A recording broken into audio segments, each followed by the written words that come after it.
Ang covered po ng price cap, yung talagang binibili ng karamihan sa atin, yung regular milled rice at saka yung well milled rice. Yung regular, 41 pesos. Hanggang 41 pesos lang kayo. Pag sumobra kayo sa 41 pesos na alam ng gobyerno, doble na yung tubo ninyo kasi yung presyo niyan, 20 pesos lang ang farm gate price niyan. Huhulihin kayo ng gobyerno. Malinaw po. Saka yung well milled rice, 45 pesos lang. Ang dapat pinakang mataas.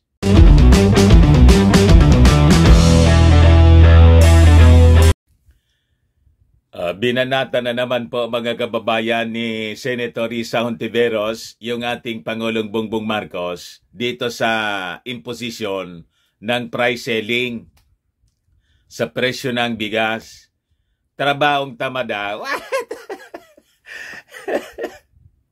Ito po mga kababayan, yung sabi ni Hontiveros, ang dapat niya na ginagawa ng ating Pangulong Bongbong, ang dapat ginagawa ng ating gobyerno ay yung habulin yung mga price manipulators, mga hoarders ng bigas.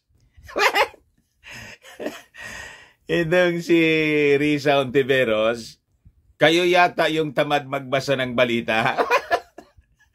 Di ba?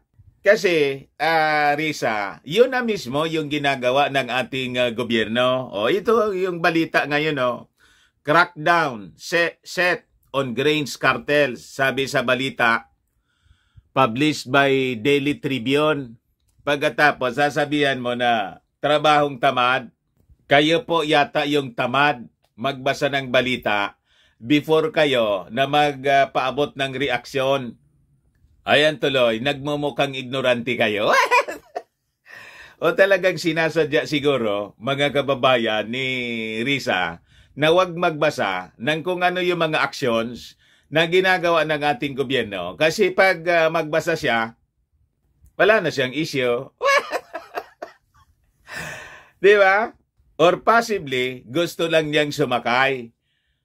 Di ba? So, sinadya niya na hindi alamin kung ano yung ginagawa ng ating gobyerno, mga kababayan, para pag nagsalita siya, magbumukhang ginawa ng ating Pangulong Bongbong Marcos kasi sinabi niya, what? Huwag kami virus. Ay, virus. Hontiveros. Nagkamali na naman po ako. But before ko mga kababayan ibigay sa inyo yung balita, click subscribe mo na dito sa ating YouTube channel and hit the notification bell para lagi kayong updated po sa mga makatotohanan ng balita. Like and share na rin po ninyo ng ating video. At huwag na rin po ninyo mga kababayan na skip yung ating mga commercial ads para tuloy-tuloy ang crackdown sa rice cartel. Di maubusan ng issue si Hontiveros po. Kaya lang yung mga issue niya, most of the time, sablay. What? Kasi ginagawa na ng ating gobyerno, gusto niyang sabayan yung ginagawa ng ating gobyerno. Kung hindi, gusto niyang unahan sa pag-implement ng mga dapat reforma para pagmukaing siya yung nakaisip at yung naisip niya yung ginagawa ng ating gobyerno, ng ating Pangulong Bongbong Marcos. Yan ang gustong palabasin, mga kababayan ni Risa. Huwag kami Risa. Tingnan ninyo yung ngoso ni Risa. Laging magaling siya. In aid of re-election, mga kababayan. In aid of politics yung ganyang mga pahayag lagi. Ito yung sabi niya, sabi rito sa balita sa Politico News. Senator Risa Hontiveros has criticized President Ferdinand Marcos Jr.'s order to impose a price selling on rice, which has become increasingly out of reach for Filipinos. Sabi niya, The order of President Marcos to impose mandated price ceilings on rice is a cure that could be even worse than the disease. What? So, ibig sabihin niya mga kababayan, mali yung ginawa ng ating Pangulong Bongbong Marcos na mag-impose ng price caps. Tinawag pa niya mga kababayan na gamot, mga kababayan, na mas malala pa niya kaysa sa sakit. Bakit ninyo po nasabi na isang gamot siyang malala pa sa sakit?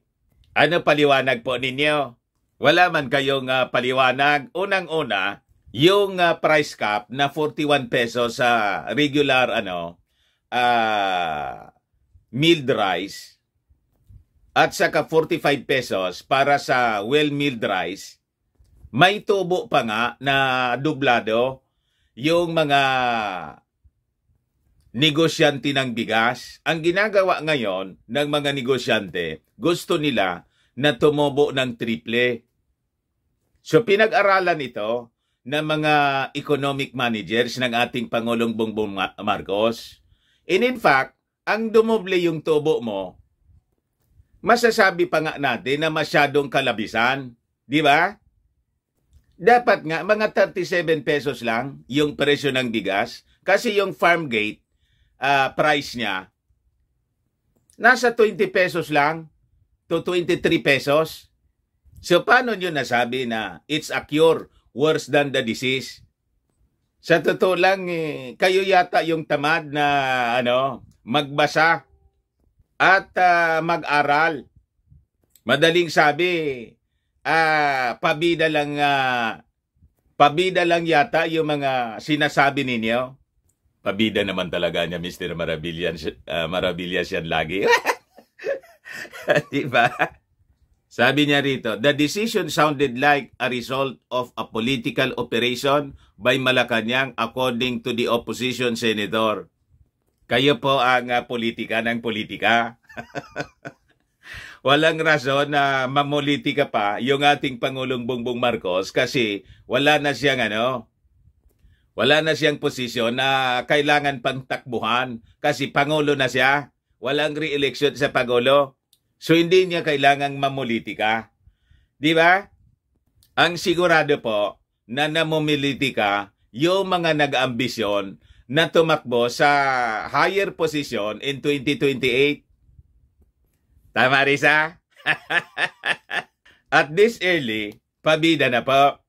So sabi niya rito, ito ba ang reseta ng mga ekonomista ng Malacanang o ang spin doctors nila? Medyo trabahong tamad ang price control, sabi po ni Ontiveros. So sabi niya, instead of putting a cap on rice prices, Ontiveros said the administration should work double time to apprehend smugglers of agricultural products. If there are hoarders who want to reduce the rice supply in the market and jack up the price, they should be caught. Sabi po mga kababayan ng Senadora, yan na po ang ginagawa mismo ng ating Pangulong Bongbong Marcos. Di mo ba nabasa yung mga raids, yung mga pagsalakay sa mga bodega sa Bulacan na nakakumpiska ng more than 1 billion worth ng bigas? Lumalabas po, Senadora, kayo yung tamad magbasa? Before magpalabas ng mga press statement, tamad kayo na magbasa o talaga purposely ayaw ninyo na basahin kung ano yung mga ginagawa ng ating Pangulong Bongbong Marcos para may issue kayo palagi. Yung issue ninyo, sablay. O diba? Kasi yung issue ninyo, ginagawa na ng ating Pangulo. O yan tuloy, lumalabas, sumasakay lang kayo sa istorya, sa mga issue. Para lang may media mileage, lagi kayong pinag-uusapan. O diba? Yung parang laging nasa showbiz. Sa bagay, galing kayo sa showbiz, kaya mahilig kayo sa kontrobersya. Ito yung patunay na ang mga sinasabi po ninyo, ginagawa na ng gobyerno. Sabi dito sa balita, mga kababayan ng Daily Tribune, crackdown set on grains cartels. Ayan o. Kayo yung tamad magbasa. Diba? So, sabi rito, mga kababayan sa balita, President Ferdinand Bongbong Marcos, two-pronged approach to resolving the high prices of rice, which are building up the country's grains stock and dismantling the rice cartels that dictate market prices. Naintindihan po ninyo, Risa? Kuda kayo ng kuda. Yun na mismo yung ginagawa ng ating Pangulong Bongbong Marcos. Pinapalabas ninyo na mas bright kayo. Di ba? The primary agenda of the government is to keep food prices low to help the less capable members of society. Sabi ni Chief Presidential Legal Counsel Juan Ponce Enrile. He indicated that President Marcos will have a program to ensure that the country has a 3-year rice stock. Sabi ni Enrile, this is now being studied. It was taken up during a cabinet meeting po. So sabi rito, Malacanang said the implementation of Executive Order 39, which mandates price selling for rice, will start on September 5 sa Tuesday po. O ngayon, composite teams comprised of different government agencies in coordination with local government units will visit markets to monitor the prices of the two rice varieties. Ngayon, mga kababayan, nilinaw ni DTI Secretary Pascual, 2 ori ng bigas lang ito. Hindi covered yung lahat ng varieties. 2 lang. Baka naman may issue na naman kayo. Bakit niya may 70 pesos pa rin? Baka yung binibili ninyo, yung brown rice. Di ba? Talagang mahal yon. May 90 pesos nga siguro. Yung brown rice.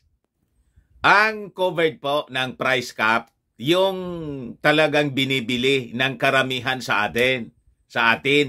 Yung regular milled rice at saka yung well milled rice. Yung regular, 41 pesos. Hanggang 41 pesos lang kayo. Pag sumobra kayo sa 41 pesos na alam ng gobyerno, doble na yung tubo ninyo kasi yung presyo niyan, 20 pesos lang ang farm gate price niyan. Uhulihin kayo ng gobyerno. Malinaw po. Saka yung well milled rice, 45 pesos lang. Ang dapat pinakang mataas. Hindi kayo pwedeng umabot ng 60 pesos tulad ng ginagawa ninyo ngayon. Okay po? Kasi ang kapital ninyo niyan, nasa 23 pesos lang. Ang farm gate niyan, 23 pesos lang po.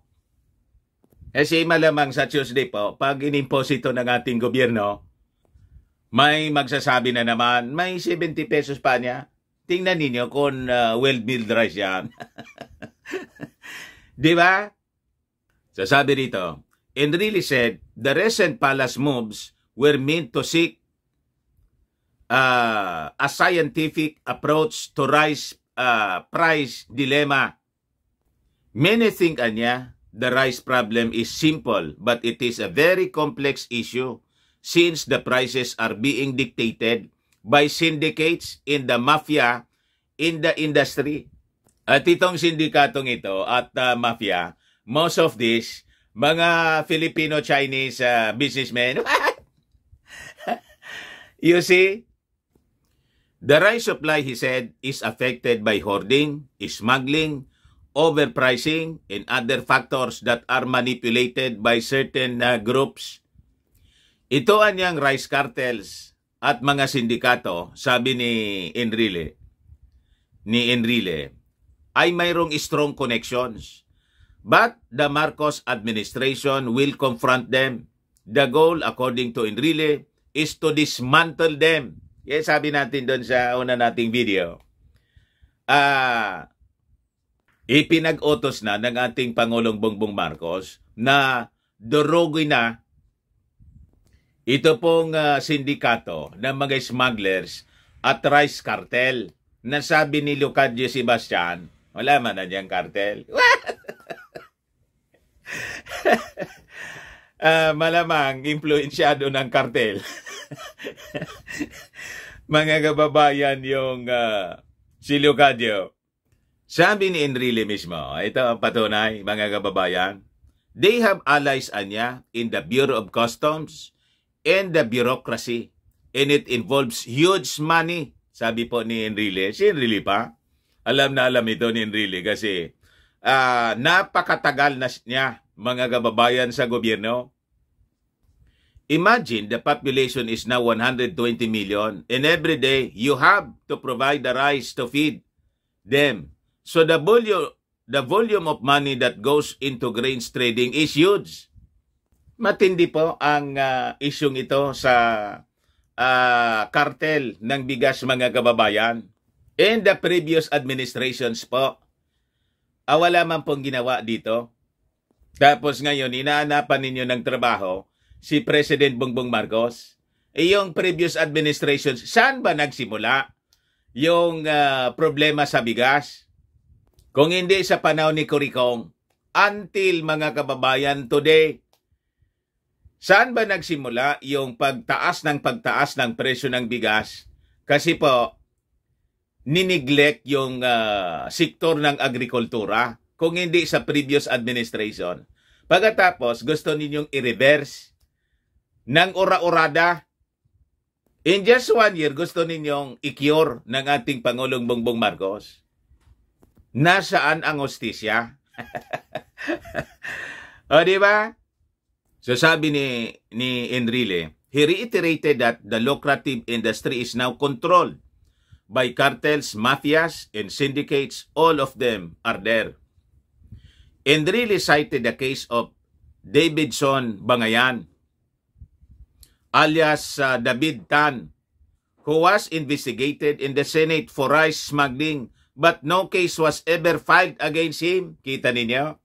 Sabi ni Enrile, even former President Rodrigo Duterte, then Davao City Mayor, testified against the suspected grains smuggler. Wala din anyang nangyari. Kaya sabi ni Enrile po, to Senator Risa Ontiveros Anyas' criticism that the price cap constitutes lazy work, Enrile said she should become president first before making disparaging comments against President Marcos. Magpangulo ka muna daw. Basag ngayon, mga kababayan, si Risa. May ambisyon kasi din na magpangulo. Huwag kami, mga dilawan po. Santamba kayong mga... Di ba? Mga incompetent leaders ito, mga dilawan. Magagaling lang kayo, dumaldal ng dumaldal at magpabida. Paliwanag po ni Enrile, for ordinary Filipinos, anya, the price of rice is of utmost concern. Rice is a very important component of every economy, sabi po niya. It portrays your ignorance if you're talking about that without any qualification. Enrile said, addressing Hontiveros' allegation. Pinalalabas mo anya, lumalabas anya dahil sa mga sinasabi mo, ignorante ka anya. Talagang ignorante. Di ba? So sabi ni Enrile, farmlands are finite resources and it would be hard to increase this. And even if you reclaim land from the seas, it would be near impossible to use it for agriculture. I don't know, anya, if the senator has experience planting and harvesting palay. If she can prove that she has, I would believe what she said. Ayon. Paya ka ngayon, Riza. Ngayon, sabihin mo nga sa mga mamamayang Filipino, ito yung challenge niya, no? Ni Enrile. Sabihin mo nga, kung para paniwalaan ka namin, may experience ka ba sa pagtatanim ng palay? Sa pagbubungkal ng lupa? Ang alam namin, ang experience mo po, that's entertainment. Di ba? Huwag kasing nagmamagaling. Pero si Enrile, sigurado, nagbungkal ng lupa. Ako din, isa akong magsasaka, farmer. I have my experience. Kaya pwede kaming magsalita with authority. Pero kayo, that's entertainment. At yung mahaba mong experience, yung magreklamo, yung magrally sa mga kalsada, di ba before ka na naging mambabatas, laman ka ng kalsada? Ayan man lang po, ang experience po ninyo. That's entertainment at magrally. Huwag kami, Risa. Di ba? So palpal ka, basag na basag mga kababayan kay Enrile si Risa. Ayan ang sabi ni Enrile mga kababayan. Maniwalaan niya ako sa iyo kung sabihin mo na may experience ka sa pagtatanim ng palay. Harvesting and planting palay. He said the government is also looking into options to cover the period when rice prices will be high. While we look for a solution to the price problem, the government is also taking steps to identify substitutes or supplements for rice to cover the deficiencies between local production and demand. So, pwedeng i-improve natin yung production ng corn. Noong panahon ng tatay ng ating Pangulong Bongbong Marcos, may tinatawag na bigas na mais. Yung mais, pinagiling po na parang bigas, butil ng bigas, ayon yung pagkain ng mga tao as a substitute because of the rice crisis noon. Resulta, mga kababayan, ng tag-init. Tandang-tanda ko pa yon kasi kabataan ko po nang nangyari yon, mga kababayan. Na-experience yon ni Risa. Di ba? Saka, other pwedeng pagkain, yung kamuting kahoy, kamote, linsa, pwede yun na substitute, mga kababayan. And really emphasize that high rice prices are a supply and demand problem. In the recently raided warehouses that held 590 million worth of mostly rice stocks, the raiding teams found empty sacks that showed the grains were from local sources, indicating an effort to deceive. Pinagluloko po nito mga sindikato. Ito yung nire-raid ngayon ng ating mga authorities. Hindi lang yon, mga kababayan, na pinalalabas nila, imported. Minsan nga po, yung bigas at saka palay, pinag-alo nila. Yan ang style ng mga negosyante, mga kababayan. Kaya, magkikita ninyo, ang mga sinakong bigas, maraming halong palay. Purposely, talagang ginagawa nila yon. Di ba yung presyo ng palay ay mura kaysa sa bigas? Pinagalo nila. Yung iba, buhangin. May mga bato. Di ba? Kaya yumayaman sila sa pandaraya. That is a practice, mga kababayan, na noon pa ginagawa nila. Nagtinda din kasi po ako ng bigas. Sabi ko, itong supply ng bigas ngayon, daming palay. At hindi mo man masasabi na dumaan na sa rice mill. Kasi wala pang palay na palay po. Di ba pag dumaan na sa rice mill? Kumbaga, ang tawag diyan sa amin, pasi. Yung palay pa. Nakis-kis na siya ng konti. Hindi yung porong-poro na napakalinis na palay. So, mahalata mo na talagang galing sa sako-sakong palay, hinalo sa sako-sakong bigas para dayain yung mga tao. Yung iba, buhangin yung inahalo. Kaya maraming mga bato, malilit na bato, na nakahalo mga kababayan sa bigas. So, kailangang alisin mo yon. So, logi yung mga mahirap. So, sabi ni Enrile, what happened there, Anya? Obviously, is not in the media anymore. Nobody talks about it anymore. Yung nadiscover na yung mga sako, nakatambak po, mga empty sacks, na lumalabas, patunay yon na galing po sa mga local farmers, yung mga tinatago ng mga sindikato na hoarders. Kita ninyo kung paano tayo pinagluluko nitong mga negosyante? Tama yung mga analysis natin. Gustong ipahiya yung ating Pangulong Bongbong Marcos. Tapos comes yung pamimilit ng mga grupo na dapat na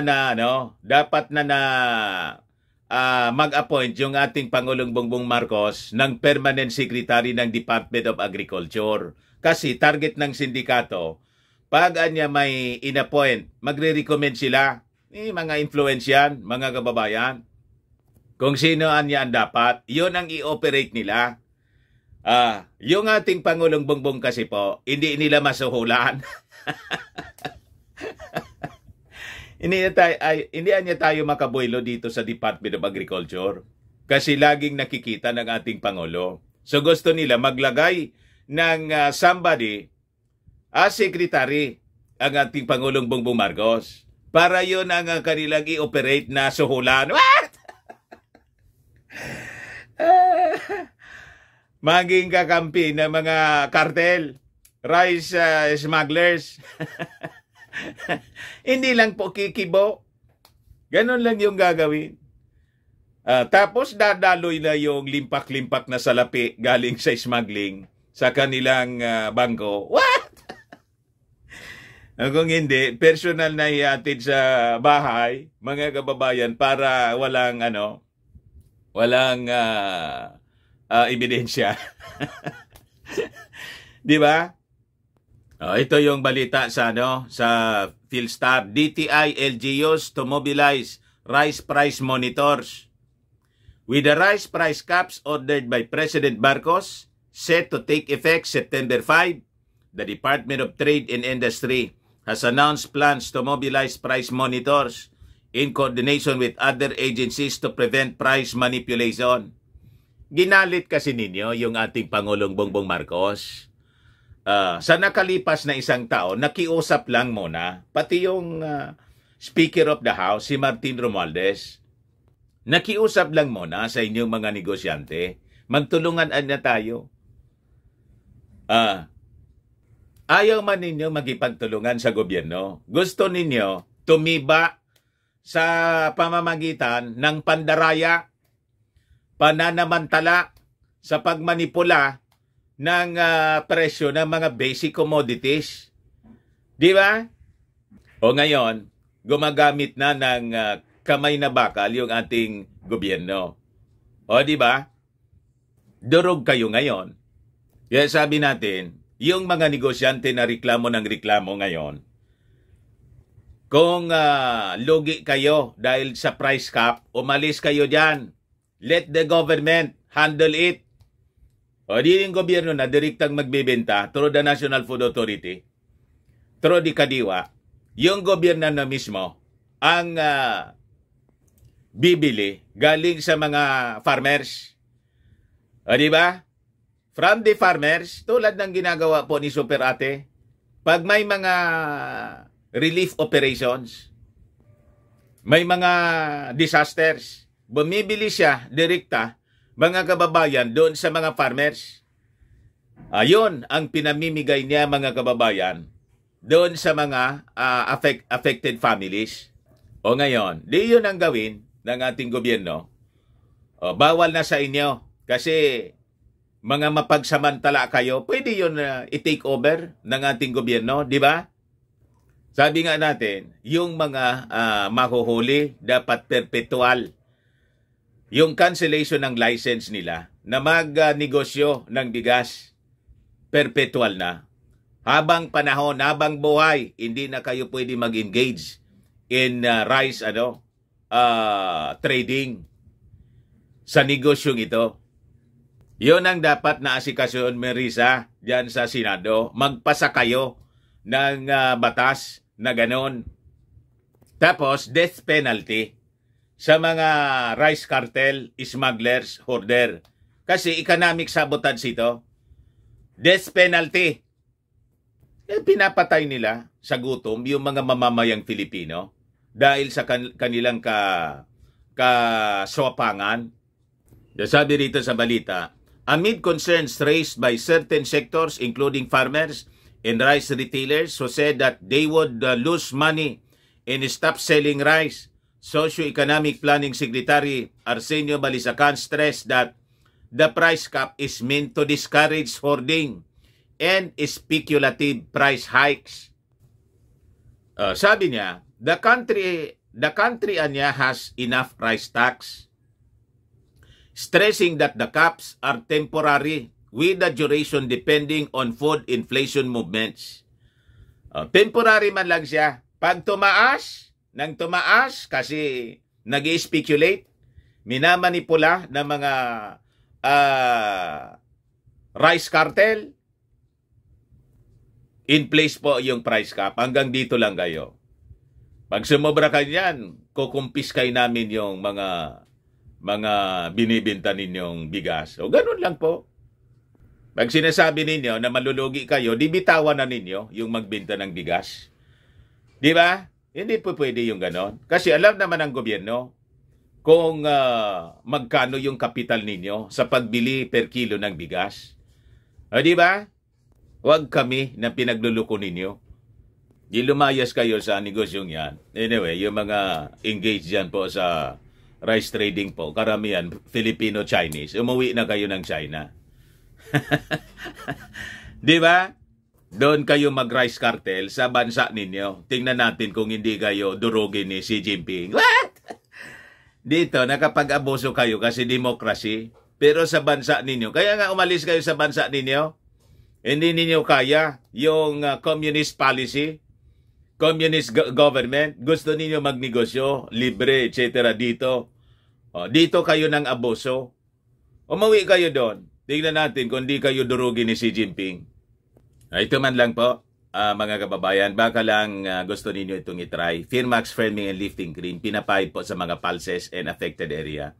Mainam po sa paninigas ng mga kaso-kasoan. Ito naman po, Automax Radiant Serum. Sa mukha naman yung application, anti-aging po siya. You will look 10 years younger than your age.